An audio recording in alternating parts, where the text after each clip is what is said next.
a long day's journey into night, Mary Tyrone, played by Jessica Lange, returns to her family home from the sanitarium where she was dealing with her morphine addiction. Mary's family, her husband, played by Ed Harris, and her two sons, played by Ben Foster and Colin Morgan, they are worried about their mother. She seems to be okay when she just gets back, but slowly they don't really trust to leave her by herself.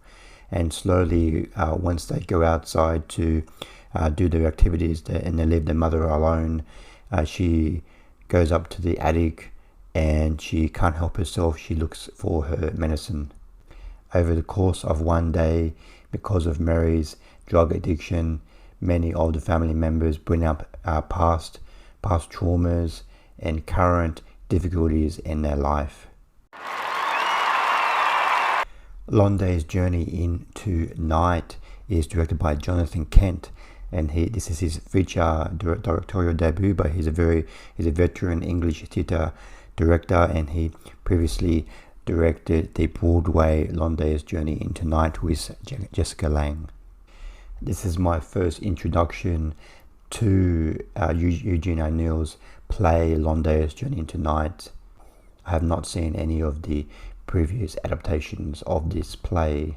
This film's had a bit of a checkered history. I think it was shot maybe 3 years ago and had financial difficulties halfway through the shooting, so it had to put to a halt. But and it's had some kind of sales and distribution issues. But now it's finally seen the light at film festivals in 2025. The main reason to see this film is the lead performance by Jessica Lange. Ed Harris and two sons, Ben Foster and Colin Morgan, they're fine as well. But Jessica Lange definitely gives a tour de force to like a wide-ranging, very emotional, impactful performance in this film. It really captures that time in the early 20th century. Ed Harris, he plays a former actor. He's retired now, but he did quite well. Like, he started poor, but he brought himself up in the acting ranks, and now he's quite wealthy, owns several properties, and the family lives on a house by the ocean. And the two sons never really had to work. Like, Ed Harris tried to get his two sons to go into acting or some kind of profession, but they just came back home and they were able to live their lives without having to work very hard. But all of Ed Harris and his two sons seem to be like functioning alcoholics. I'm not really sure if it's just this day, because this film is set over just one day, and there's a lot of drinking, or like casual drinking. So I'm not sure if the two sons in the Harris are like functioning alcoholics, or because of Mary's addiction, or just it's just over this day they've decided to drink. And it really captures this time of like boredom. Like, if you don't have like a solid profession or hobby or friends, then there really isn't really much to do. Like, Mary doesn't have any friends and she doesn't have much to do, and Ed Harris seems to keeps himself busy, but he doesn't really have much to do as well. And the two sons, apart from drinking, they don't really have much to do apart from like working around the house and just helping around the house. They don't really have much to do, just talk to their parents and have lunch and have dinner, and that's about it.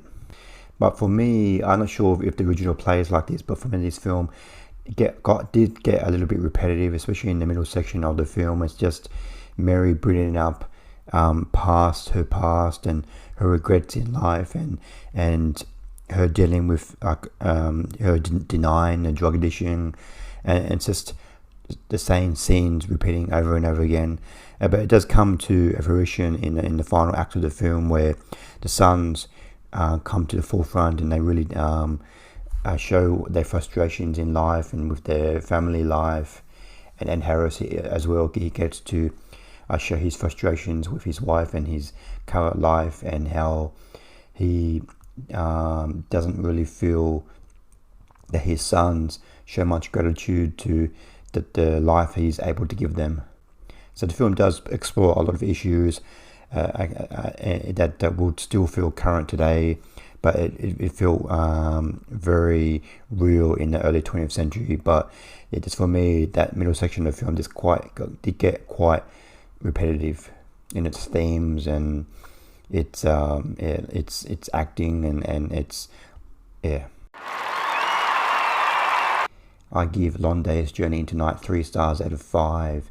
The acting in this film is very, very, very good, especially by Jessica Lange. She really gives a bravado performance in this film and explores a lot of themes that were very relevant to now and also especially in the early 20th century.